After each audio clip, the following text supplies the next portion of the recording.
A paz, irmãos. Amém? Eu gostaria que você fechasse os olhos. Vamos começar com uma oração. Ore a Deus para que o Espírito Santo prepare o terreno do seu coração para você receber essa palavra desta manhã. Senhor Deus, em nome de Jesus, eu quero clamar pela presença do Teu Espírito neste lugar. Pai, que o Senhor venha afofar a terra dos nossos corações, para que a semente que é a palavra possa frutificar, Senhor Deus, possa germinar, possa crescer, possa dar vida, Pai, vida de obediência, é o que eu te peço, que Teu Espírito neste lugar aqueça os nossos corações e nos abra os olhos espirituais, para que contemplemos o Senhor e toda a verdade da Tua palavra. Eu oro por aqueles que estão aqui e por aqueles que estão nos assistindo online, que o Teu Espírito entre nas casas, através da palavra proferida, e que haja, Senhor Deus, salvação, que haja conversão de vidas, que haja, Senhor Deus, conserto, arrependimento, e que o Teu Espírito possa estabelecer altares de adoração aqui e em cada casa, em Cristo Jesus. Amém. Glória a Deus. Vamos aplaudir ao Senhor. Glória a Deus. Eu estou fazendo uma série no livro de Deuteronômio, esse nome bem diferente, até meio esquisito, que significa segunda lei. E hoje eu quero falar sobre o poder da obediência. Este livro, Deuteronômio, foi escrito por Moisés, o quinto livro escrito por ele, o quinto livro da Torá. E ele foi escrito por Moisés quando eles estavam em Cádiz Barneia, 40 anos depois que eles saíram do Egito. Esse livro foi escrito preparando o povo para a terra prometida. Nesse livro tem muitos discursos de Moisés, porque o propósito desta palavra foi preparar o povo para entrar na terra prometida. E eu quero fazer essa série, o Espírito Santo tocou no meu coração para que você se prepare também para entrar na sua terra prometida. Quantos têm promessas de Deus para a sua vida? Então se prepare para recebê-las. E hoje eu quero falar sobre o poder da obediência, que está, essa mensagem está toda lá no capítulo 4 de Deuteronômio. Então você pode ler na sua casa depois todo o capítulo para que você possa entender. O poder da obediência. Você sabia que a obediência tem um preço? E a desobediência também tem preço. Servir a Deus não tem segredo, mas tem um preço. É a obediência. Então, há um poder quando nós obedecemos a Deus, a sua palavra, os mandamentos de Jesus, quando nós vivemos a obediência ao nosso Deus, temos a nossa bênção, a nossa promessa, a nossa terra prometida pronta para nós. Amém? Então eu quero falar sobre obediência. A obediência gera vida, progresso e conquista. Como não procurar desenvolver em nós uma vida de obediência? Se o seu fruto é doce e bom, até usamos a figura de um fruto aqui, né? Um figo. A obediência tem um fruto bom. E o fruto da obediência é vida, progresso e conquista. Não é fácil a obediência. Sabe por quê? Porque nós humanos, nós somos cheios de vontades. E essa vontade muitas vezes não é dominada pelo Espírito que nos volta para Deus e para a sua vontade. Mas a nossa vontade é dominada pela carne, que muitas vezes está distante da vontade do propósito de Deus. Mas quando nós obedecemos, geramos um fruto de bênção. Em primeiro lugar, geramos vida. Lá em Deuteronômio 4:1 diz assim: Moisés exorta o povo à obediência. Agora, pois, ó Israel, ouve os estatutos e os juízos que eu vos ensino, para cumprirdes, para que vivais e entreis e possuais a terra que o Senhor vosso Deus, Deus de seus pais, vos dá. Em outras palavras, Moisés está dizendo, está orientando o povo à obediência. Ele diz assim: ouve, ó Israel. E aqui a palavra ouve significa esteja atento aos estatutos e os juízos que eu hoje vos ensino. É a palavra do Senhor Deus, para cumprirdes, para que vivais. Porque se você ouve o princípio, a vontade e o propósito de Deus para a sua vida, e você o obedece, você tem vida. E vida abundante. Aquele que te criou sabe a melhor maneira que você deve viver, não é? Assim como um fabricante de qualquer eletrodoméstico, quando ele fabrica, ele tem um manual de instrução. E se você segue o manual de instrução, vai funcionar perfeitamente. Mas se você não aperta o botão certo, põe a tomada na voltagem certa, você pode queimar o eletrodoméstico, você pode não fazer funcionar. E assim são os princípios e estatutos de Deus. E Moisés o deu pela primeira vez ao seu povo através de Moisés. Quando Deus liberta o povo do Egito, eles vão para um monte Sinai, ou o monte Horebe, e eles ficam ali recebendo os princípios e estatutos de Deus através de Moisés. E aqui Moisés está de novo. 40 anos depois que eles saíram do Egito e receberam a lei, está de novo ele dizendo, ouve novamente os princípios, renovando ali a aliança, né, de obediência aos princípios de Deus. E ali a gente vê que nesse livro, os próximos capítulos, Moisés ele refala, né, ele ele fala novamente todas as leis que ele recebeu no Sinai e há algumas outras ainda instruções que Deus dá. Então ele diz assim, ouve, porque se vocês ouvirem, vocês vão viver. O fruto é vida, e vida é abundante. O fruto de você entender a palavra de Deus e obedecer, gera vida abundante em nós. E aqui diz assim, para que vivas e entreis e possuais a terra. Aqui fala sobre entreis, fala sobre progresso.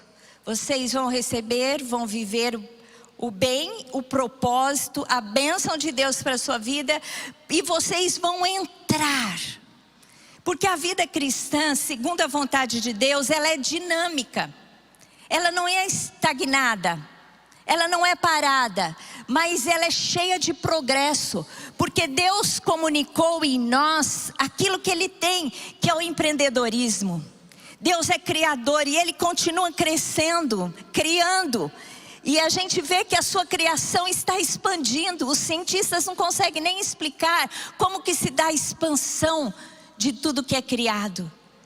E Deus comunicou isso a nós. Portanto, quando Moisés diz assim, para que entreis, é porque Deus tinha proposto a eles um novo momento de conquista. E isso se dá para nós a cada dia. A cada momento, a cada ano, nós estamos começando um ano. Deus tem propósito para que você progrida, para que você entre, para que você avance no Senhor, com o Senhor, seguindo as instruções do Senhor. Por isso, meu querido, pense no seu próximo período, no seu próximo ano, com alvos. Pense grande. Porque se pensarmos grande, Deus nos surpreende com algo maior. Porque Deus nos dá além do que pedimos ou pensamos. Então nós temos que pensar e pedir e progredir, não pensando nas nossas limitações, mas naquilo que Deus tem para nós e segundo a força e poder do Senhor. Amém? Qual é a território de conquista que você tem esse ano? Você já programou o avanço da sua vida neste ano? O que é que você vai aprender? O que é que você quer progredir? Como você quer progredir no seu trabalho? Como você quer progredir nas relações, nas conexões, tudo isso a gente tem que avançar. Amém? Para que vivais e entreis e possuais a terra. Aqui fala de conquista. Você vai avançar e você vai conquistar. Porque quando você entende o propósito de Deus, meu querido, a gente sabe que Deus tem boas coisas para os seus filhos. Deus tem uma terra para que nós conquistemos. Deus tem pessoas para que nós ganhemos para Jesus, que nós evangelizemos. Deus tem aonde você está plantado algo tremendo, um propósito para você tocar as vidas, tocar o ambiente e transformar. Você é um agente de transformação. Você tem o poder de Deus em você. O Deus que nos criou, o Senhor Deus colocou em você o seu poder para que você possa conquistar. E a vitória pertence a você. Amém? Você é capaz de dizer: a vitória pertence a mim. Amém?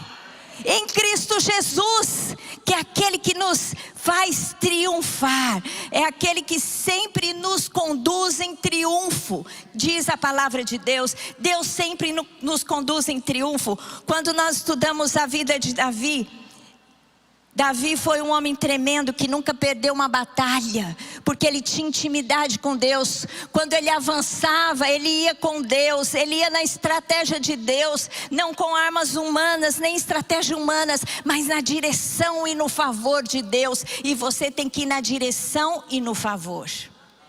Por isso que a obediência é tão importante, porque a obediência gera esse fruto de vida, de progresso e de conquista, porque você não vai segundo a sua vontade, mas segundo o propósito de Deus, então vai se cumprir. O exemplo de Jesus, Jesus foi o grande exemplo de obediência. Lá em Hebreus 5, 8, 9 diz assim: embora sendo filho, aprendeu a obediência pelas coisas que sofreu.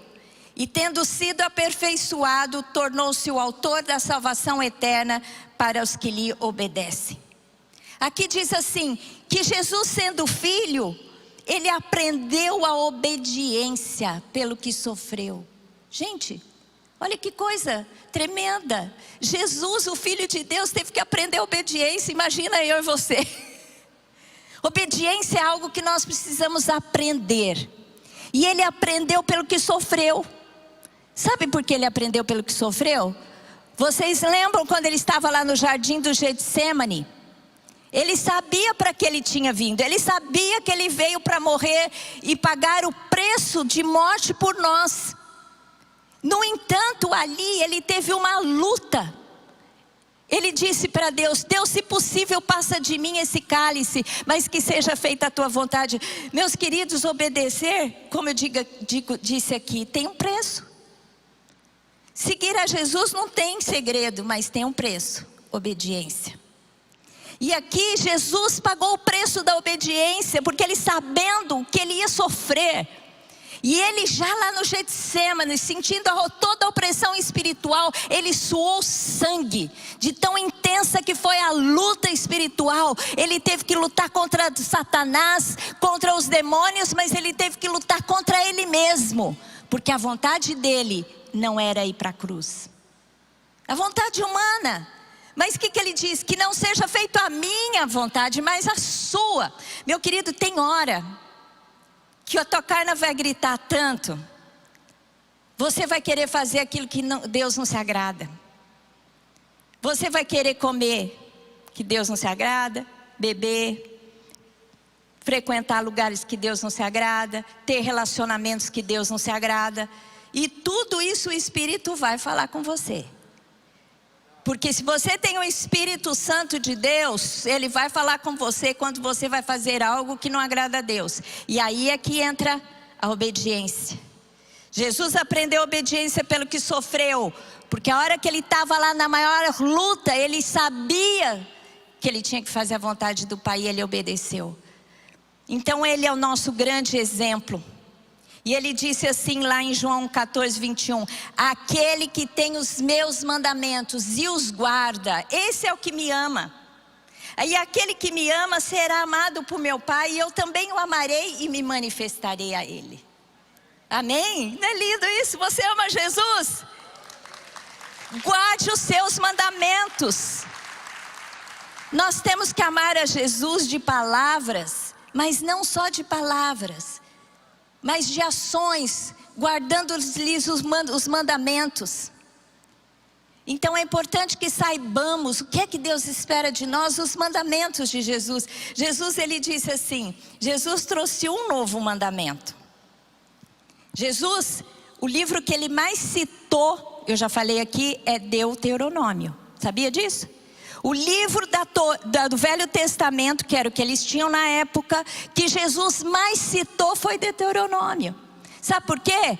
Porque fala das instruções de Moisés para que aquele povo obedecesse os estatutos e os mandamentos. E Jesus tinha na ponta da língua. Por isso que ele obedecia. Ele disse assim, se você me ama, você vai fazer como eu fiz. Você vai me obedecer, vai obedecer os meus mandamentos. Meu querido, você pode ser um simpatizante do Evangelho. Você pode vir aqui, sentar, ouvir, se agradar, até pegar as instruções, né, algumas coisas que lhe for conveniente, pôr em prática. Mas ser discípulo tem que seguir o mestre. Ser discípulo tem que aprender com o mestre, assim como Moisés está dizendo aqui. Os estatutos que eu hoje vos ensino, Jesus um dia veio e nos ensinou. E se você quer ser discípulo, que significa aluno, se você quer ser aluno, você tem que aprender e obedecer às instruções do seu mestre. Amém? Mas em contrapartida, a desobediência gera disciplina de Deus, zelo de Deus e morte. Você não vai querer optar pela desobediência. Se você entender no seu espírito o resultado e o fruto que ela dá, você vai lutar com a sua carne, com a sua vontade própria, mas você não vai ceder à desobediência. Deuteronômio 4, 3 e 4 diz assim: os vossos olhos viram que o Senhor fez por causa de Baal Peor. Pois a todo homem que seguiu a Baal Peor, o Senhor vosso Deus consumiu do vosso meio. Porém, vós que permaneceis fiéis ao Senhor vosso Deus, todos hoje estáis vivos. Teve um momento na trajetória do povo de Israel no deserto, que eles pararam na cidade de Sitim e armaram as suas tendas ali. E os homens começaram a ser contaminados pelas mulheres moabitas. E foram atrás delas e começaram a adorar Baal Peor, que era um deus daqueles povos. E todo homem que seguiu Baal Peor, que diz aqui, o Senhor vosso Deus consumiu do vosso meio. Todos que adoraram foram mortos enforcados. Morreram 24 mil homens no arraial de Israel, porque Deus disciplinou, se manifestou com zelo e trouxe a morte. 24 mil homens morreram enforcados, porque Deus quis extinguir a desobediência no meio do arraial. Então, quando nós desobedecemos, Deus disciplina. Porque a palavra de Deus diz que Deus disciplina ao filho que ama. Deus disciplina, a disciplina de Deus nas nossas vidas não é para que nós sejamos perdidos ou para nos destruir, mas é para nos trazer de volta. E se você puder se arrepender, faça isso. Porque senão, como esses aqui, não se arrependeram. Porque disse aqui, ó, porém vós permanecestes fiéis. Aqueles que permaneceram fiel viveram para ver. Mas aqueles que foram infiéis e adoraram Baal Peor foram todos mortos. Deus deu uma sentença para Moisés, disse assim: todos os cabeças, todos os chefes de família que estão contaminando, adorando este Deus falso, serão mortos no arraial em frente de todos. Sabe aquele tribunal que quando alguém morre, alguém mata, recebe a sentença de morte? Ele pode até ser perdoado, não é? Ele pode se arrepender, mas a sentença vem. E naquele momento, para preservar o povo no seu caminho, foi o que Deus fez. Deus decretou a sentença e 24 mil homens morreram. Isso é muito sério. Você sabe que a lei, naquele tempo, às vezes o povo hoje que não tem entendimento, lê a lei e fala, nossa, Deus era muito rigoroso, porque tem algumas sentenças lá fortes. Mas naquele tempo, Deus se manifestou dessa forma, de uma maneira profilática, para preservar aquele povo no seu caminho. Hoje nós vivemos uma outra realidade, não é? Mas a consequência acontece do mesmo jeito. Você sabia que o filho rebelde, está lá na lei, depois você pode ler. Se não me engano, nos últimos capítulos de Deuteronômio mesmo, ou em Números. O filho rebelde, ele era levado, se o pai exortava o filho, a mãe exortava o filho e ele não se arrependia e continuava rebelde, eles levavam o filho para os anciões que ficavam às portas, né, da cidade, às portas do acampamento, e apresentavam o filho e diziam assim, olha, ele é rebelde contumaz, nós não conseguimos lidar com ele. Aí vinha a sentença, e sabe qual era a sentença? De um filho que não se arrependia da sua rebeldia? Morte. Então, aquela era a maneira que Deus usava para preservar o seu povo. Mas hoje talvez Deus não vá te enforcar como ele fez lá, ou os juízes não vão dar sentença de morte por um filho rebelde, mas a consequência continua. Você plantando desobediência pode colher morte. Gente, vocês devem conhecer histórias. Quando a gente conhece um filho muito rebelde, que começa a dar trabalho para os pais, o fim não é bom. Você vai ver, morre precocemente, porque se envolve em que não deveria. Contrai doenças, porque perde a proteção da obediência, mas fica à mercê do infortúnio e dos ataques de Satanás na sua vida. Por isso que tem consequências ruins. Deuteronômio 4:24 diz assim, porque o Senhor teu Deus é fogo que consome, é Deus zeloso. Gente, eu falei aqui que consequência da desobediência é disciplina, zelo e morte. O que é zelo? Essa palavra zelo aqui significa ciúme. Deus é ciumento. Se você ama a Deus e declara que Deus é seu Senhor e Jesus Cristo é o seu Senhor, Ele não abre mão para ninguém. Sabe um marido ciumento, a esposa ciumenta que não quer que ele tenha outras esposas, nem adultere, nem tenha outras mulheres e vice-versa? Deus é um Deus zeloso, Ele é ciumento. Se você o declara como seu Deus, é a Ele que você tem que servir e obedecer-lhe os seus mandamentos. Porque Ele é um Deus zeloso, é fogo que consome. Às vezes a gente fala muito sobre o amor de Deus, Deus é amor, é a fonte de amor. E nós somos conhecidos se nós amarmos a Deus, mas o zelo de Deus não exclui o seu amor. Muito pelo contrário, Ele é zeloso porque Ele ama. Ele tem ciúme de nós, Ele não vai abrir mão de você. Amém? Então quando você estiver desobedecendo, Deus vai ter estratégias para te trazer de volta, porque Ele é um Deus zeloso. Zela por você, Ele quer você de volta para Ele. Amém? Vocês lembram da história de Jonas? O profeta rebelde? Deus falou para Jonatas, Jonatas, vai para Nínive, que você vai lá, vai ter uma mensagem minha para aquele povo e o povo vai se converter.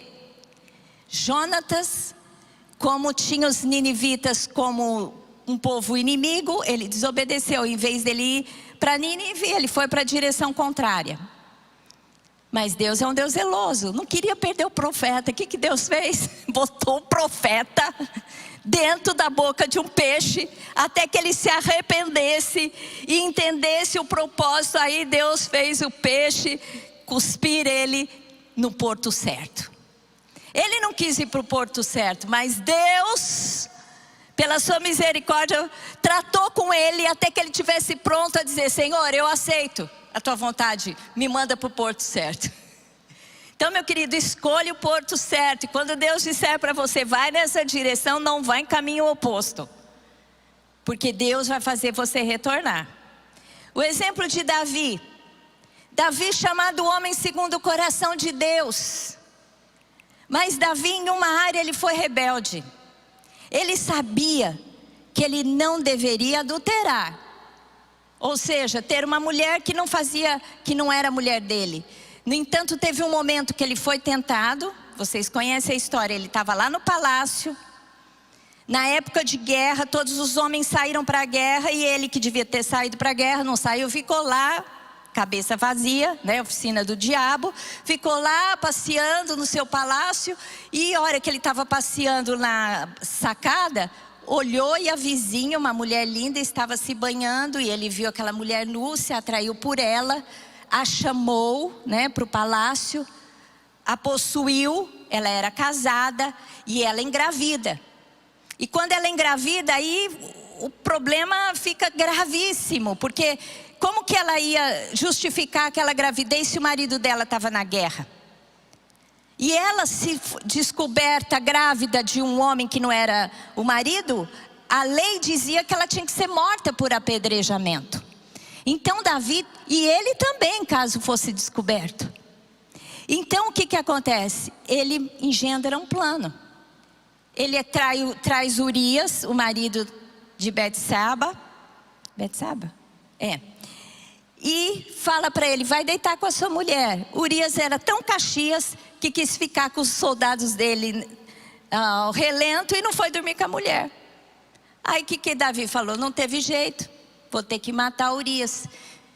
Tramou, não é, com um dos seus generais, falou assim: você vai pôr Urias na frente de batalha e deixar ele desprotegido.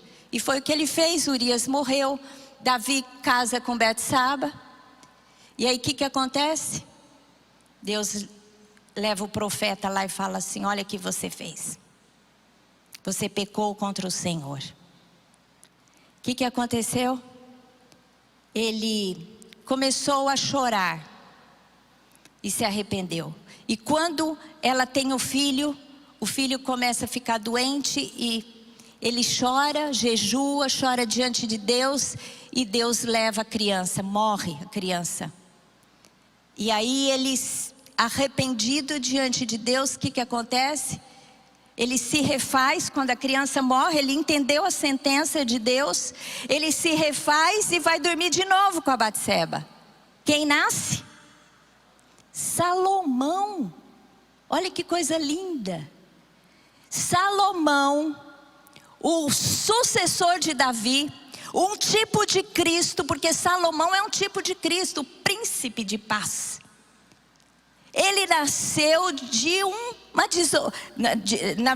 de um resgate de uma desobediência. Davi desobedeceu e pagou a sentença. O seu filho, fruto daquele adultério, morreu. No entanto, quando ele se arrependeu da maneira que tinha que se arrepender, com saco e cinzas, com choro, com arrependimento, o que Deus fez? Deus restaura a história de Davi. Gente, isso não é lindo? Você pensar que foi dessa mulher, deste relacionamento, que começou tudo errado. Deus fala: vai ser deste relacionamento que virá o sucessor de Davi. Deus é um Deus zeloso, mas Ele é um Deus de amor e misericórdia. É por isso que Ele se manifesta com zelo nas nossas vidas. Amém? Se não fosse o zelo de Deus, nós estaríamos perdidos. Mas em segundo lugar, eu quero falar sobre o processo da obediência. Ouça o ensino. processo é esse, ouça o ensino. Eu já li esse texto aqui, Moisés dizendo: ouve os estatutos e os juízos que eu vos ensino. A primeira coisa que acontece quando nós estamos diante de Deus é que Ele fala conosco. Ouve. E aqui ouvir não é entrar por aqui e sair por aqui, não. Hoje aqui vocês estão todos me ouvindo e eu estou falando a palavra de Deus. Você está ouvindo a palavra de Deus. Mas esse ouvir aqui, no original, é mais do que ouvir. Seria aprender o ensino. Então, meu querido, aprenda o ensino. Caso você tenha recebido tantas informações e você quer relembrar essa palavra, vá no meu canal do YouTube. Quarta-feira será postada essa palavra. Porque a repetição ela é importante. Nós aprendemos pelo que ouvimos. A fé vem pelo ouvir a palavra de Deus. Então, o princípio da obediência começa em ouvir a palavra. Não esquecer a palavra.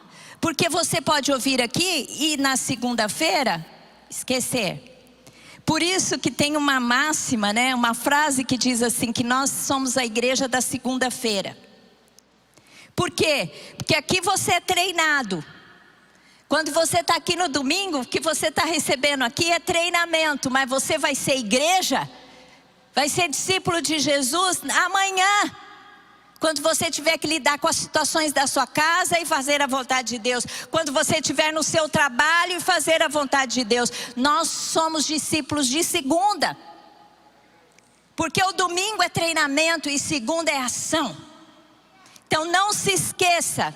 Deuteronômio 4:9 diz assim: então somente guarda-te a ti mesmo e guarda bem a tua alma, que não te esqueças.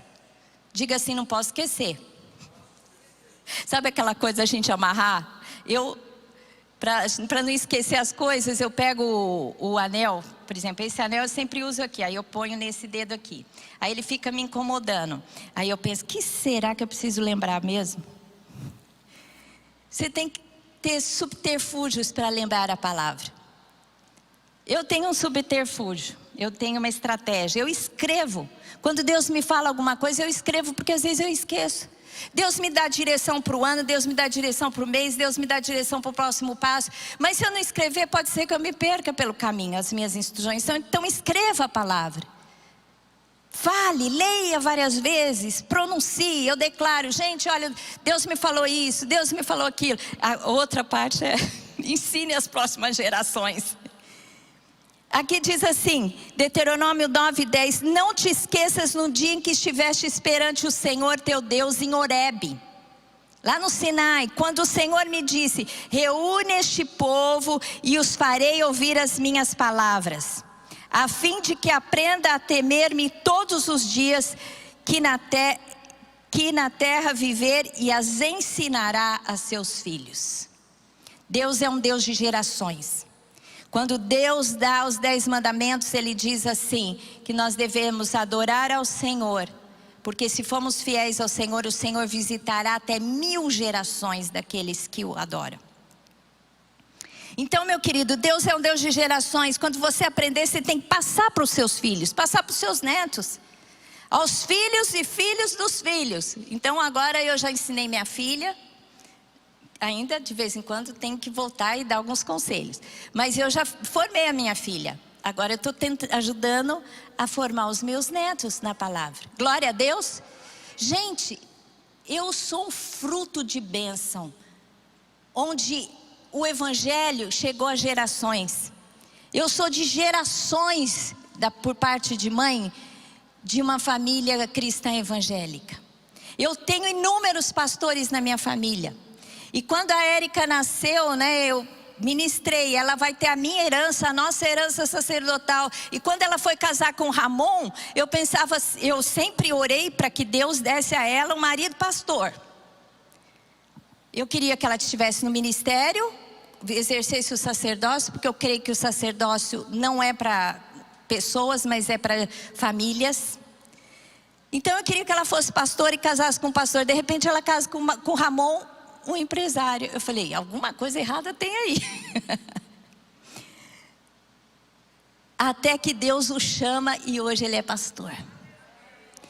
Gente, porque Deus é um Deus de gerações. Você talvez não seja um sacerdote, um pastor, mas você tem que formar seus filhos na fé. Onde estão seus filhos? Seus filhos estão aqui do teu lado. Se eles não tiverem, a responsabilidade é de vocês.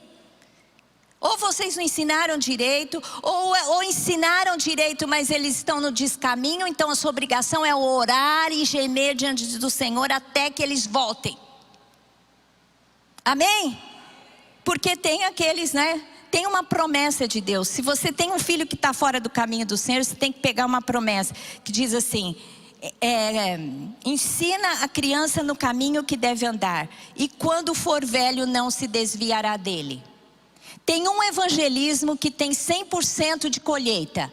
É você evangelizar crianças. É você evangelizar os seus filhos. Isso é 100% de colheita. Então, meu querido, a gente retém. O processo da obediência é: ouça, relembre a palavra, relembre o que Deus fez e ensine a próxima geração. A gente sabe que quem é professor aprende mais do que qualquer outro, porque tem que saber bem a matéria. Você vai ser o melhor crente se você entender que você tem que ser exemplo para os seus filhos.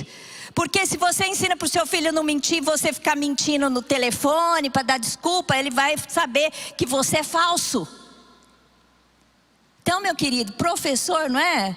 Está aqui uma professora. Você aprende mais quando você é um professor, porque você tem que ensinar e tem que ser exemplo. E assim deve acontecer conosco também. Amém? Terceiro lugar, Deus nos dá a oportunidade de retornar à obediência. Caso você tenha saído num descaminho de desobediência, há um retorno para a obediência. Reconheça o erro. Em Deuteronômio 4, 30, 31 diz assim: quando estiverdes em angústia, consequência dos seus erros e da sua desobediência, e todas as coisas te sobrevierem nos últimos dias, e te voltares para o Senhor teu Deus, e te atenderes a voz, então o Senhor teu Deus não te desamparará, porquanto é Deus misericordioso, nem te destruirá, nem se esquecerá da aliança que jurou a teus pais. Amém? Retorne, se arrependa. Deus, Ele vai ser com você, Ele não vai te desamparar. A palavra de Deus diz que Deus é fiel e justo para nos perdoar os pecados e nos purificar de toda injustiça. Glória a Deus! Nós temos retorno a este caminho de obediência, retorno à palavra. Busque a Deus. Reconheça o seu erro, busca a Deus. No mesmo capítulo, Deuteronômio 4, 29. Vocês veem que todos os textos que eu estou citando aqui estão no mesmo capítulo. Olha quanta profundidade num capítulo só. Deuteronômio 4, 29 diz assim: de lá buscarás o Senhor teu Deus e o acharás, quando buscardes de todo o coração e de toda a tua alma. Meu querido, quando você retornar para Deus e buscar de todo o coração, você o encontra, porque Ele está à disposição, à nossa disposição. Amém? Busque a Deus, guarde os mandamentos de Deus, retome. Deuteronômio 4:40 diz assim: guarda pois os seus estatutos e os seus mandamentos que te ordeno hoje, para que vá bem a ti e a teus filhos depois de ti, e para que prolongues os dias na terra que o Senhor teu Deus te dá para todo o sempre. Amém? Há sempre oportunidade de retornarmos à obediência. Pelo arrependimento, pela busca e pelo novo comprometimento. Porque existe uma aliança que Deus faz conosco. Uma aliança segura, uma aliança verdadeira e segura. Da parte de Deus Deus tem todo o bem para você. Deus tem salvação, Deus tem vida abundante. E da sua parte, da aliança é a obediência. Então, se você está fora dessa aliança, retome a aliança. Porque Deus é um Deus de aliança.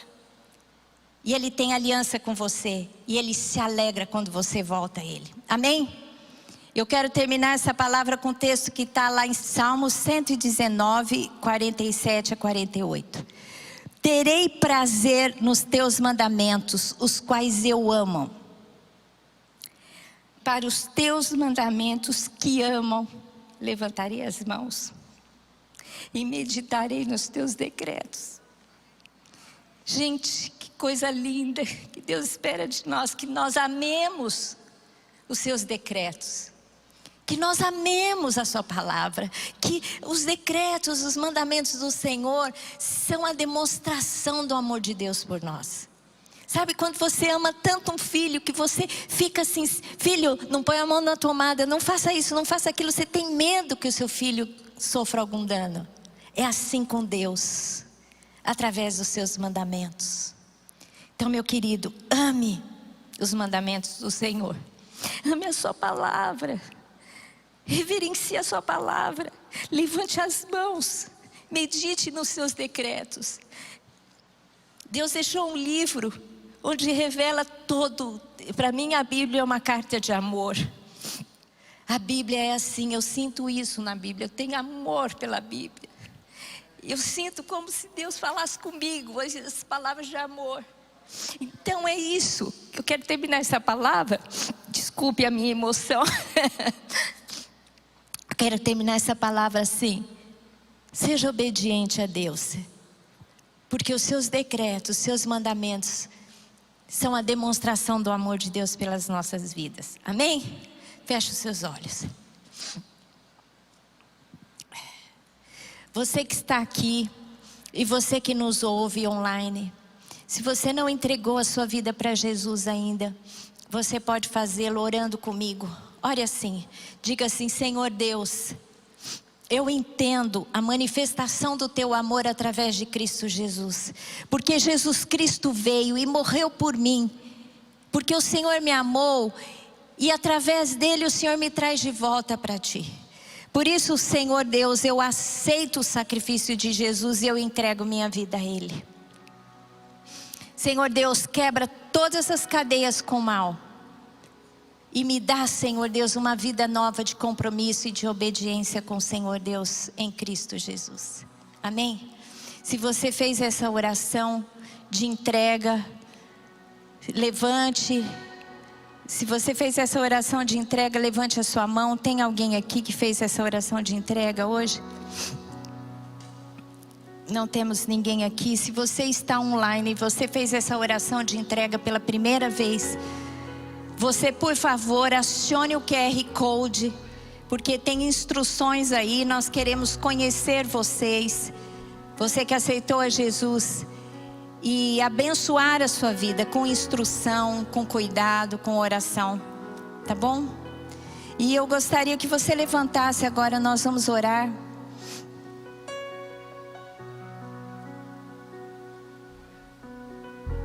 Glória a Deus. Eu queria que você orasse agora e falasse ao Senhor, fizesse um compromisso, retomasse a sua parte da aliança, que é a obediência. Amém? Feche os seus olhos. Se você tem algo com que você precisa acertar com Deus, se arrepender de alguma coisa que você tem feito, que você tem desobedecido a Deus e que você entende claramente que não deveria estar fazendo isso, é a hora de você pedir perdão agora. Peça perdão a Deus.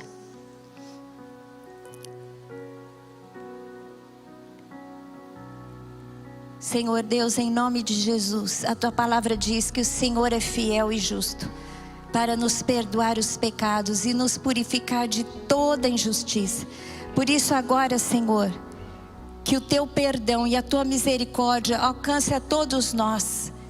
E que o Senhor nos ajude a ser obedientes. Espírito Santo de Deus, que ora por nós com gemidos inexprimíveis, ora por mim, ora pelo seu povo, para que eles, Senhor Deus, possam entender o seu amor e o seu zelo por eles através da palavra e dos mandamentos. Quão preciosos são os seus mandamentos, eles são como favo de mel na nossa boca. Ele nos adoça a vida. Senhor Deus, que nós possamos amar ao Senhor de todo o coração. E a tua lei, os teus mandamentos, para os teus mandamentos que amam, levantarei as mãos. Senhor Deus, adorarei ao Senhor, prostrar-lhe-ei Prostrar-me-ei diante da tua presença. Adorarei ao Senhor com mãos levantadas. Senhor Deus, muito obrigada, Senhor, pelo teu amor, pelo teu favor, pela tua instrução nas nossas vidas. Glória a Deus, aleluia. Levante as suas mãos para o alto. Senhor Deus, que a tua graça, o teu favor, o teu amor e essa aliança incondicional que o Senhor fez conosco através de Cristo na cruz seja sobre o teu povo, que o Senhor encontre em cada um deles fidelidade, que o Senhor os guarde de todo mal. Eu te peço uma semana abençoada para eles. Eu te peço a escolta dos teus anjos para guardá-los em todos os seus caminhos, nas entradas, nas saídas, onde eles colocarem os pés. Que o Senhor os abençoe, Pai, a eles, a família, os pertences em Cristo Jesus. Amém. Glória a Deus. Vamos aplaudir ao Senhor. Meu querido, uma boa semana. Deus te abençoe. Até o próximo domingo.